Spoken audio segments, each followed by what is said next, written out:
નમસ્કાર, હર હર મહાદેવ મિત્રો। તો મિત્રો, આજે આપણે આજના આ વિડીયોમાં મહાશિવરાત્રિનો મહિમા અને મહાશિવરાત્રિની વ્રતકથા, મહાશિવરાત્રિ શા માટે ઉજવવામાં આવે છે તેના વિશે પૂરેપૂરી માહિતી આજના આ વિડીયોમાં મેળવીશું। તો મિત્રો, વિડીયો સારો લાગે તો વિડીયોને લાઈક કરી ચેનલને સબસ્ક્રાઈબ કરી દેજો। મિત્રો, શિવ પુરાણ મુજબ પ્રાચીન સમયમાં ચિત્રભાનુ નામનો એક શિકારી હતો। તેણે પ્રાણીઓની હત્યા કરીને તેના પરિવારનો ઉછેર કર્યો હતો। તે એક જમીનદારનો દેવાદાર હતો, પરંતુ સમયસર કર્જ ચૂકવી શક્યા નહીં। તેથી ક્રોધિત થયેલા જમીનદારે શિકારીને શિવ મઠમાં બંધક બનાવી દીધો। યોગાનુયોગ તે દિવસે શિવરાત્રિ હતી। સાહુકારના ઘરે પૂજા થઈ રહી હતી। શિકારીએ ધ્યાન લગાવીને શિવને લગતી ધાર્મિક બાબતો સાંભળતો રહ્યો। તેણે ચતુર્દશી પર શિવરાત્રિ વ્રતકથા પણ સાંભળી। સાંજે જ જમીનદારે તેને બોલાવ્યો અને કર્જ ચૂકવવાની વાત કરી। બધા રૂપિયા જલ્દી ચૂકવવાનું વચન આપીને શિકારીને છોડી દેવામાં આવ્યો। તે રોજની જેમ જંગલમાં શિકાર કરવા નીકળ્યો, પરંતુ આખો દિવસ કેદમાં હોવાથી તે ભૂખ અને તરસથી પરેશાન હતો। તે શિકારની શોધમાં ઘણો દૂર નીકળી ગયો હતો। જ્યારે અંધારું હતું ત્યારે તેણે વિચાર્યું કે રાત જંગલમાં જ વિતાવવી પડશે।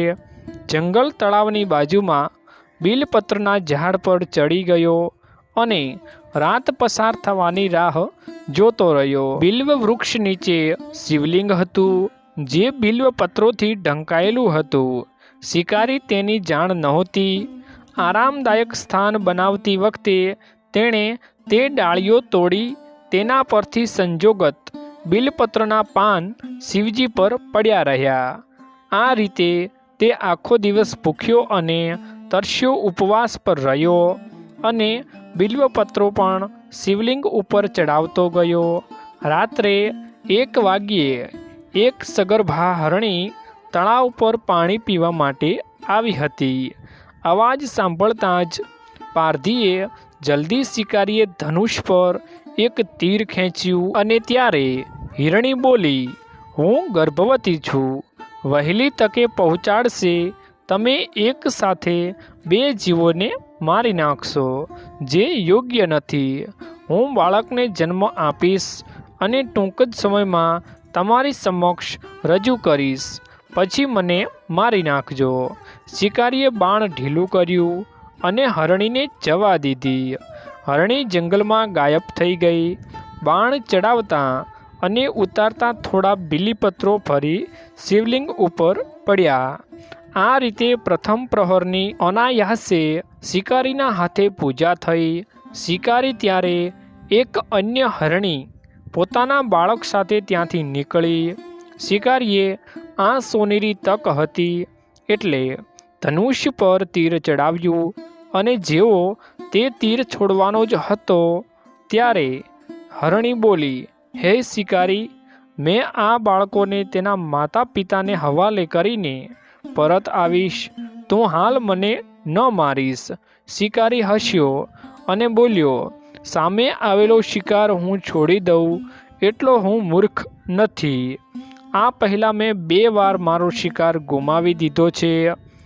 મારા બાળકો ભૂખ તરસથી વ્યાકુળ હશે। તો હરણી બોલી, જેવી રીતે તને તારા બાળકોનો પ્રેમ સતાવી રહ્યો છે, ઠીક એવી જ રીતે મને પણ સતાવે છે। શિકારી, મારો વિશ્વાસ કર, હું તેમને તેમના પાસે છોડી તરત જ આવીશ। આ મારું વચન છે। હરણીનો નમ્ર અવાજ સાંભળીને શિકારીએ તેના પર દયા આવી। તેણે તે હરણીને જવા દીધી। શિકારના આ અભાવમાં ભૂખ અને તરસથી વ્યાકુળ શિકારી અજાણતા બિલીપત્રના પાન ઝાડ પર બેસીને નીચે ફેંકી રહ્યો હતો। સવાર થતાં જ એક હૃષ્ટપુષ્ટ હરણ એ રસ્તે આવી રહ્યું હતું। શિકારીએ વિચાર્યું કે આનો શિકાર તો કરીને જ રહીશ। શિકારી જેવું બાણ ચડાવ્યું કે હરણે વિનંતી કરી, હે શિકારી, જો તે મારા પહેલાં આવેલા 3 હરણ અને નાના બાળકોને મારી નાખ્યા છે તો પણ મને વગર વિલંબે મારી નાખ, જેથી મને તેમના વિયોગનું એક ક્ષણ પણ દુઃખ ન સહન કરવું પડે. હું તે હરણીઓનો પતિ છું. જો તમે તેમને જીવનદાન આપ્યું છે તો મને પણ આ ક્ષણે જવા દ્યો. હું તેમને મળીને તરત જ તમારી સામે હાજર થઈ જઈશ. હરણની આ વાત સાંભળીને શિકારી સામે આખી રાતનું ઘટનાચક્ર આવી ગયું.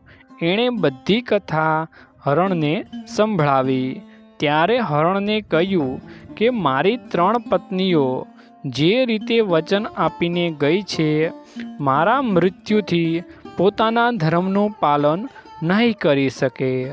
તેથી જેવી રીતે તે તેમને વિશ્વાસપાત્ર સમજીને છોડ્યા, એ જ રીતે મને પણ જવા દો. હું તે બધા સાથે જલ્દીથી જ તમારી સામે હાજર થઈ જઈશ. શિકારીએ તેમણે પણ જવા દીધો. આ રીતે સવાર થઈ ગઈ.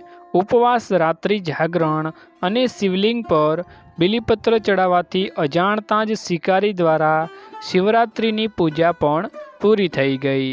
પણ અજાણતાં કરેલા પૂજાનું પરિણામ તેને તરત જ મળ્યું. શિકારીનું હિંસક હૃદય કોમળ થઈ ગયું. તેમાં ભગવત શક્તિઓનો વાસ થઈ ગયો. થોડી વારમાં જ તે હરણ પરિવાર સહિત શિકારી સામે હાજર થઈ ગયું, જેથી તે તેમનો શિકાર કરી શકે. પણ જંગલી પશુઓની સત્યતા, સાત્વિકતા અને સામૂહિક પ્રેમ ભાવના જોઈને શિકારીને ખૂબ જ પછતાવો થયો. તેણે હરણના પરિવારને જીવનદાન આપ્યું. અજાણતાં જ શિવરાત્રિના વ્રતનું પાલન કરવાથી શિકારીને મોક્ષની પ્રાપ્તિ થઈ. જ્યારે મૃત્યુકાળમાં યમદૂત તેનો જીવ લેવા આવ્યો તો શિવગણોએ તેમને પરત મોકલી દીધો અને શિકારીને શિવલોક લઈ ગયા. શિવજીની કૃપાથી જ પોતાના આ જન્મમાં રાજા ચિત્રભાનુ પોતાના પાછલા જન્મને યાદ રાખી શક્યા અને મહાશિવરાત્રિનું મહત્ત્વ જાણીએ તેનું આગલા જન્મમાં પણ પાલન કરી શક્યા. તો મિત્રો, મળીશું એક નવા કહાનીના વિડીયો સાથે. ત્યાં સુધી લાઈક અને સબસ્ક્રાઈબ કરી દેજો.